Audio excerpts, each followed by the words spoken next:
Christian Bryant, folks. Yeah, that's right.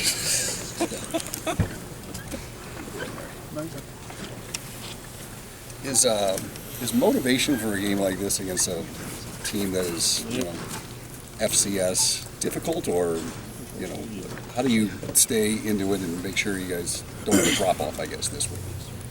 I mean, we know the type of opponent that we're about to face this upcoming Saturday, but I mean, that really doesn't give us any reason to lay off or slow down any of our tempo. In practice, we're still going to go out there and practice like we're facing a top 10 opponent. I mean, it's still just a game, and I mean, we're trying to win it. Christian, how do you gauge your guys' tackling against Cal? I believe you had about 16 missed tackles, but it also didn't seem that Urban was as concerned about it as he was a year ago. I mean, how do you just kind of gauge how you did? I mean, it was one of those games where the offense was fast tempo, fast paced, had over 90 plays.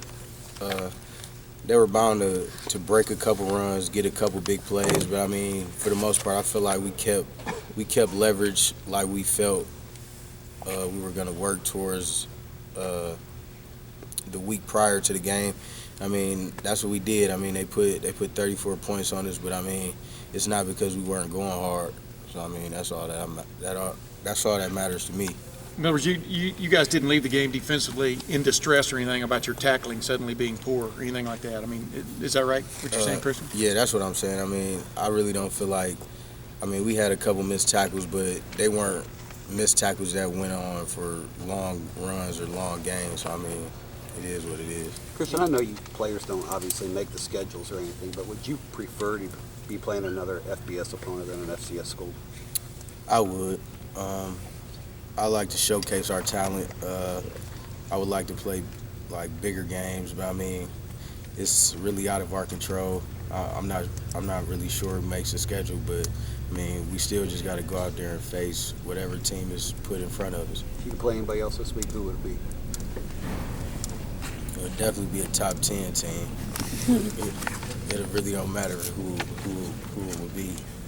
What do you know about Florida A&M? I really don't know too much about them right now. I mean, I haven't really watched film on them yet, but I am later on today. Is it hard not to, because you have one of those kind of marquee games you talk about, Big Ten starting night game against Wisconsin a week ahead? Is it hard not to think about that, or are you able to compartmentalize? I think right now, the team has their priorities straight. We're not going to bypass or look past Florida A&M, but I mean, like I said, we don't make the schedule. We don't choose the teams that we play each and every week. So I mean, they're coming in Ohio Stadium, so they'll see what the Ohio State Buckeyes are about. Christian, when you guys are in practice, when you're on the other side facing your offense, and when Braxton's the quarterback, what are some of the things that you make notes to yourself about? Okay, Braxton does this well, as opposed to when Kenny's the quarterback. What are some of the things that you make notes to yourself about when he's there? I think both of them, they have their own styles. KG is more of a vocal guy, kind of, as far as getting the offense riled up and just the tempo of practice and whatnot. And Braxton is kind of laid back, chill guy. But I mean, Braxton is a leader. He just shows leadership through his actions and through his play.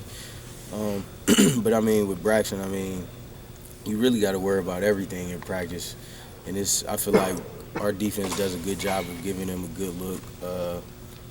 I feel like our defense is probably the best defense he'll go against this whole season. So I mean, we try to give him that look. And as far as KG goes, he throws the ball well. We have a lot to worry about with him too in practice. So I mean, I feel like the offense is just high power right now. They're on the road right now, and I just hope they keep it going. Is Kenny a little bit? My suspicion is, and I don't know this, but my suspicion is Kenny a little bit better of a reader of defenses. In other words, like, can you look at what you guys are doing pre-snap and maybe have a better idea of what's going on, just slightly than Braxton maybe? I mean, that may be the case just because KG is 2 years older than Braxton, fifth-year senior. So, I mean, KG has been in here with a lot of different guys, older guys who you could have learned from. And Braxton is going into his 3rd year. So, I mean, he can actually learn from KG. So, I mean, I feel like both of our quarterbacks are really dynamic. They can do whatever the coaches ask of them, and they both can be successful. Christian, are you guys forcing enough turnovers to be satisfied in the back? Well, I mean, this game, I think we got two turnovers. We would have had 3 if Armani's interception would have stand. But I mean, it's just things that we got to keep working on. Turnovers, because I mean that's the key to the game as far as the defense goes. We try to force as many turnovers as we can throughout every game and try to lead the nation in that category. I remember during practice when you guys would put an interception on the turf, it was maybe 10 or 20 push-ups. If something like that happens in a game, is that similar afterwards, or how do you? I mean, we're not about to just get down on and do 10 push-ups right on the field, but I mean, it's something that we look at and just go into the next week and catch as many footballs as we can out the jugs, or we had the quarterbacks throw to us. I mean, I know that's something that I do after each game or each week after practice. I try to catch at least 50 balls after practice, just so I won't have those type of problems in the game, so I could just be used to catching the ball. Christian, how do you think the dime defense worked for you guys? Seems like you were 6 DBs a lot against Cal. Yeah, that was a new package that we put in for Cal specifically, just because we knew the spread offense was going to be a problem. We knew that we needed some more speed on the field, so we put, I think at one point it was 7 DBs on the field at one time. But I mean, I feel like that's something that could be successful for us.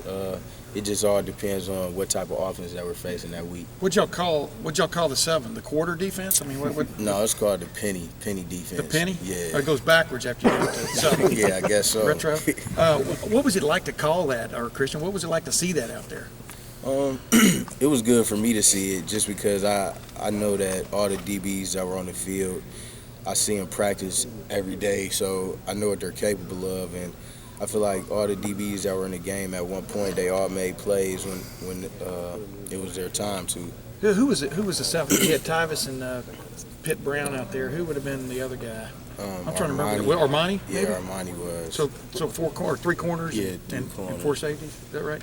Yeah, Or something like that? Yeah, something like that. Is that one of the reasons why maybe there's more missed tackles? When you take linebackers off the field and replace them with, no offense, but you're replacing with DBs, and you guys have to tackle more in space further away from the ball.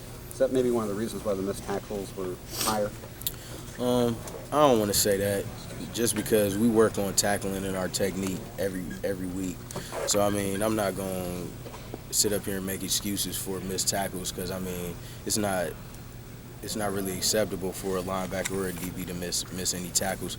Well, not 16 anyway. So I mean, as a defense, I feel like we try to cut our missed tackles down to at least single digits every game, and that's what Coach Fick stresses going into every game.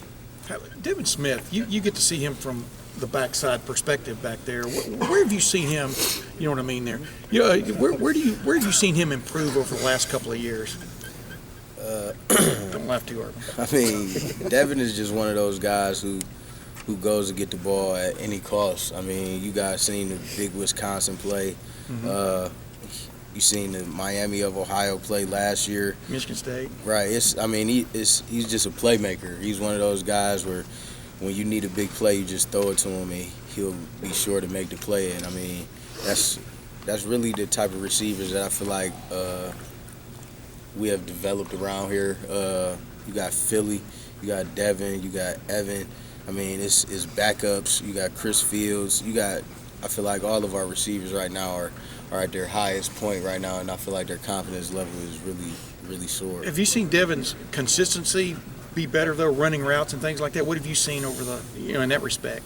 On film, actually, they've pointed out a few areas where he has gotten better, just running off the ball, blocking corners or safeties, whatever it may be.